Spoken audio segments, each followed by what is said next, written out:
Welcome. You are watching Line Screw 1.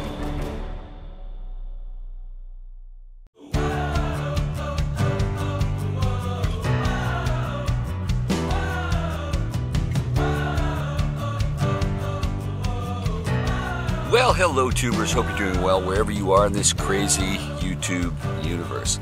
I've been meaning to do this video for quite a while because things have changed in the RV industry, and as many of you know, I've been a full-time RVer and I'm going to sell my RV next year. But often I'm more interested in helping people just save money, I mean real money, on deciding whether that purchase is correct for them and how to maximize their value. Because, you know, things are getting harder, everything's a lot more expensive, especially buying an RV, keeping an RV, and perhaps buying an RV for many of you out there is actually not the most financially prudent thing you can do. And there are alternatives like renting. Now this video is going to be a little bit longer because there's a lot of details, and you know, when you're talking about averages, about average people, we're all individuals. Some people are richer, some people are poorer, some people have different needs. Some people, you know, are not what you call the mean, median, or mode in terms of the average consumer. So we're going to go through some of the details, and if you pay attention to the details, you're going to see whether this is appropriate for you or not. Obviously, if you're just, you know, pennies from heaven and you got all the money in the world and you can buy a brand new $300,000-$400,000 RV for cash, and you got a place to park it, you don't care how much it costs, good for you. This video might not be for you. But if you're an average person, because we all know, we can all look up what the average person makes per year and how the average person lives. So this video is for you, the average income earner, you know, that mucky middle of the somewhere between the lower middle class to the upper middle class, because you are the people that are more careful with your money. You know, the poor just don't have any money, so there isn't much money to actually manage, and the wealthy don't have a problem managing their money because they have a lot of it. So let's get down to it, and the premise of the video essentially is don't buy an RV because it's just too expensive. Rent. You're going to think, oh, renting, ooh, the R word, ooh. Oh, no, renting makes a lot of sense when it comes to something you're not going to use that much. For the average RVer, when you buy an RV and you're just the typical person, you have a home, you rent a home, and you have an RV that you bought, you're probably going to use it the most your first year, maybe your second. After that, forget about it. The average RVer uses their RV maybe a couple weeks a year. At best, I think the median amount of use that an RV gets is about 20 days. You spread out over the whole year. You know, some people do winter camping. Most people just do spring to fall, because obviously the majority of my audience is in North America, but of course there's still spring and fall in the southern hemisphere, whether you're in New Zealand or Australia, because the same rules actually apply if you're living in the southern hemisphere. And a lot of RVers in New Zealand and Australia, and in fact I have rented a recreational vehicle in Auckland, New Zealand, so I got amazing value. And you know, of course I'm flying from a long ways, so you can't really ship your RV. I've seen it done. If you got all the money in the world, yes, you can do it. It just takes time, money, and effort, and you can do it. But most people are not going to ship their RV for a 2-week trip to go around New Zealand or Australia. So even after I get rid of my RV next year, I'll probably rent an RV here and there. But let's go through some of the numbers and the reality of the situation here in 2023, because you may watch this video years from now. So I got to give you the time frame. This is summer of 2023. We are, you know, post-pandemic. Interest rates are very high. The RV industry went on a boom, and the cost to buy them are even more. So where are we here? The typical costs, if you were to just rent an RV for the 20 days on average that the average consumer wants to use an RV, average price, I know you can pay more, you can pay less, but let's say $250 a day, 20 days, well, what do we got? $5,000. And that's usually all in, because many of the rental companies throw in the insurance for basic liability. They do take a big credit card or cash deposit, so if you do mess something up, you're on the hook for that. Often, not always, always look at your insurance details of what your insurance provider covers, because many do not. Some will even cover you when you rent an RV. My particular insurance does not. I do have typical rental car insurance, but it does not extend to RVs. So typically I do spring a few extra bucks for all-inclusive coverage for an RV just so that I can sleep well when I'm renting it. But everybody's got a different risk threshold. Some people are, more risk averse than others. So do as you will. But let's start as a base point of $5,000 a year for you to rent an RV. And when you rent an RV, they're typically new or newer. I know you can rent an RV that's used, a little older, for much less than that. So if you can pull that off and pull your 20 days of camping spread over your spring to fall season and save even more and pay less than $5,000, good for you. You are ahead of the game. Because let's look at the reality. The average, say, Class C motorhome like I have, a brand new one, typically the average around $148,000, and that's before taxes and registration and all the other peripheral expenses of owning an RV, which I will get into. Class B's, the van campers, they're slightly cheaper, maybe about another $12,000 or $15,000 less. Class A's, they're up there, $150,000, I wish, $350,000 and up, typically for the average priced Class A. Those are the buses. So let's just pick a random number. Let's say you got a good deal. You bought a new or near new Class A or B for $100,000. Okay? We all know the interest rates are much higher. If you can pay cash, good for you. But we all know the average consumer does not do that. So, typical interest rates of 6 to 11%, depending on your credit. If you got stinko credit, you could easily be paying more. But let's pick a number like 7%. So for $100,000 of borrowing costs, $7,000 a year, at least for that first year, before you start paying down that principal. A lot of these loans can be amortized 10 years. I've even, it's here in Canada where I'm at right now, 20 years is kind of typical. And we call that the never plan. Because you're upside down on that sucker for, the first 12 to 14 years. It's just dreadful. So, you think on one hand, okay, rent, get the utility of what you want. I want to camp 20 days. I want to do a week here, maybe a week in Colorado. I want to do a week wherever I live. And then I want to do a couple weekends here and there. You want your 20 days of camping. I get it. 20 days of camping's nice. So, $5,000 to rent, you're done, bud. You don't have to worry about that damn thing. You don't have to worry about the cost of insuring it year-round, maintaining it, parking it. We're going to get into that because a lot of people get some surprises on parking it. Because they go, I'll just park it in my driveway. Yes, until somebody complains because you're in an HOA, or in Canada they call it a strata corporation. So, yeah. The carrying cost for $100,000 borrowing for an RV, 7%, $7,000 that first year. Even if it's $50,000 that you borrow, wow, $3,500 right off the top of carrying costs for that unit. Let's add our insurance costs. I know that all varies between individuals because some people have higher insurance, maybe because they got a bad driving record, or they live in an area where there's a lot of claims and insurance is typically higher. But you can easily add another $1,200 a year, maybe $100 a month for insurance rates. Your results may vary. Some are going to pay a lot more. Some may even pay less. Now, getting back to what I mentioned just earlier about the parking, there have been so many people that they buy an RV and they're in an HOA community or a strata council community. Yeah, that's what they call them in Canada. Pretty much the equivalent, but they have different names for them. And there are bylaws that say you can't park that RV there, but they didn't go through the rules. So what happens is they buy this new RV, it sits in their driveway for a few weeks until somebody complains.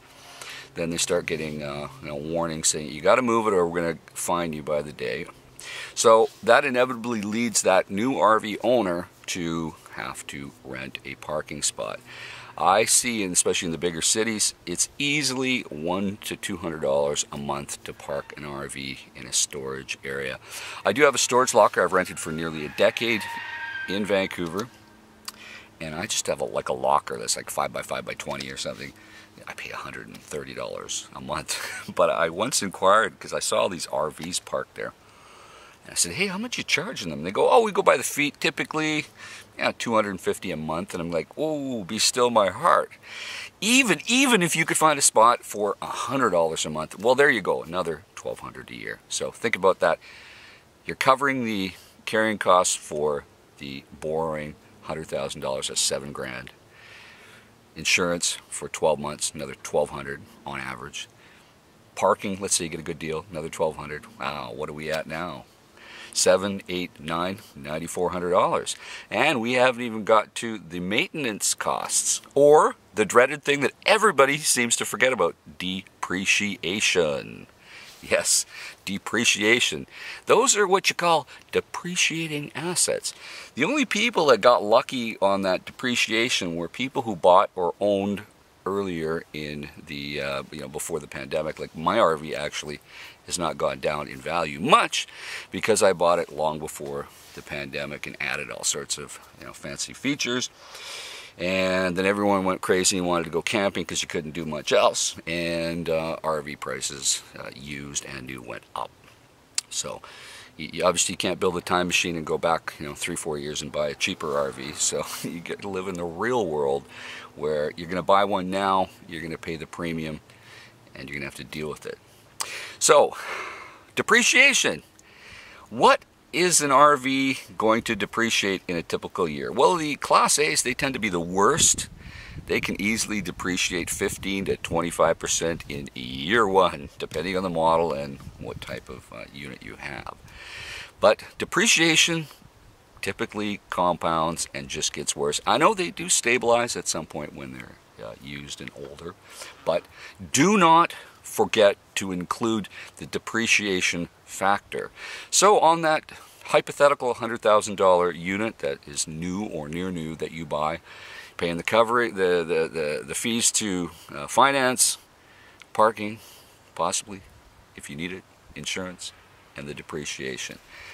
Even a depreciation of 10% of the first year. Oh God, let's make it 7%. Wow. $7,000 loss on top of the, what, $9,400 that I've already mentioned?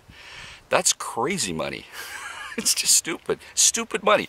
Rent and grow rich when it comes to an RV. Now, I know all bets are off if you're going to do like I've done and you're going to live in the RV year-round and maybe flip it where, like, I'm actually in a hotel or a rented nice condo maybe a few weeks a year, where I'm the opposite of the average consumer, where the average consumer RV for 3 weeks, lives in their home for the rest of the year.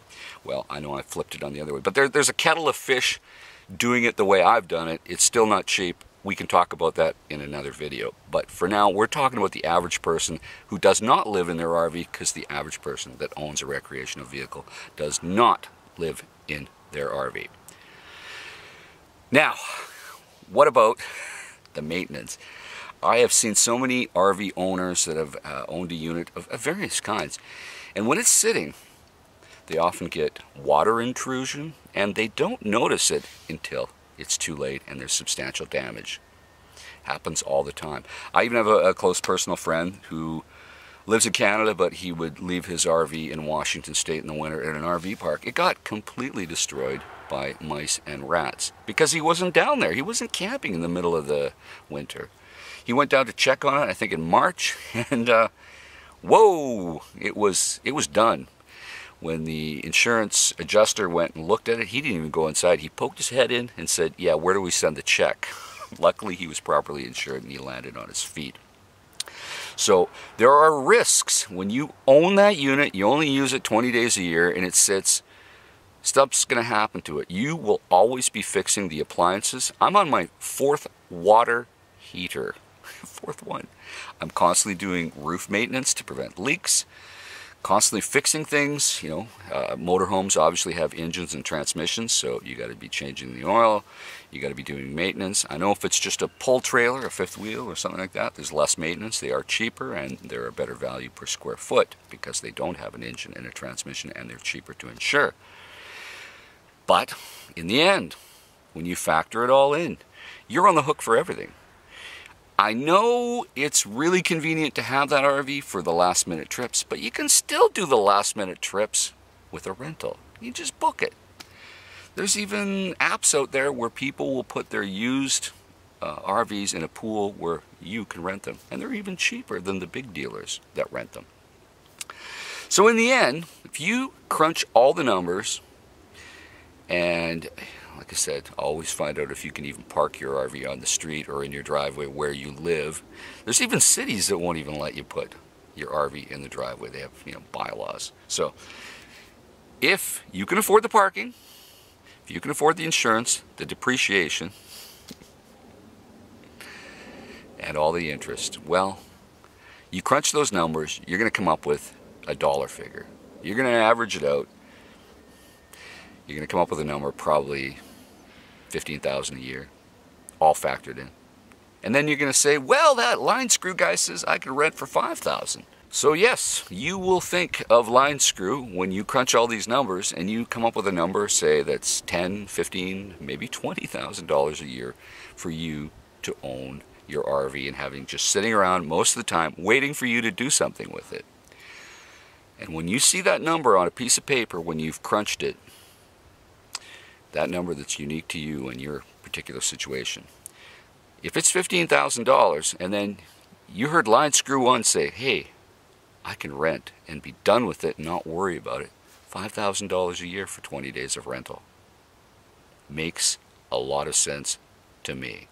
But hey, it's your money. If you want to squander it, you have every darn right to do so, and I salute you for throwing money into the economy. So I guess it's not all bad wasting money, but I find when you factor in that depreciation and all the other costs, because let's keep in mind that the actual usage costs per day are the same for renting or owning. For example, if you pick up your RV, say in Phoenix, and you drive up to Flagstaff and you go see the Grand Canyon, the cost to drive per mile for fuel is the same whether you own or if you don't. You're still paying for that fuel. That's your responsibility. Same with the cost for food and for the campground fees and all the permits, whether you're in state parks, federal parks, or privately owned RV parks. You're still paying for that. Those things are the same per day. Keep that in mind. Now, some people just like to camp in their own yard. Good for you. If you can afford an extra RV and you occasionally have guests that come by, an RV is a wonderful place to have extra room for your family or extended family or friends. I get it. You do get utility for using an RV in that fashion. So you can maybe factor that in if that is important to you. But in the end, if you're the average consumer, you're that average Joe six-pack who does not drink Bud Light, because we don't drink Bud Light around here, us conservatives don't at least. You are somebody that makes $50,000 to $100,000 a year. You're not rich. You're doing okay. You're paying the bills. If you're that average consumer, which is the average person that owns an RV, well, you want to think about that depreciation, how much interest you're going to pay if you're going to finance the money for that RV, and all the carrying costs for insurance and repairs, appliances that fail, blah, blah, blah, blah, blah, and it never ends. But I've never really complained about the costs because I just open my wallet and pay. I'm not like the e-bagger RV community where they're these influencers who tell you that RVing is perfect, wonderful, and fantastic. Yes, it is for them because you're paying for their perpetual vacation. Well, I'm in the real world just like you are. I pay for my own vacations. I pay for my own stuff. So that's the reality of who we are as regular people here on YouTube. So factor that all in, make a list of all the potential things, and never forget depreciation. See if it is worth it. And if you do want to buy an RV, I highly suggest you pay cash and you have a free place to park it and shop around for your insurance. So in the meantime, folks, put your comments down below and tell me if you crunched the numbers for yourself. If you are a current RV owner, and maybe if you're a future RV owner, have you crunched all the numbers to compare renting versus owning, depending on how often you use it? It's all an individual situation, but if you're the average guy, save money, take my advice. In the meantime, folks, stay safe, keep your wheels on the ground. I'll talk to you soon. Over and out.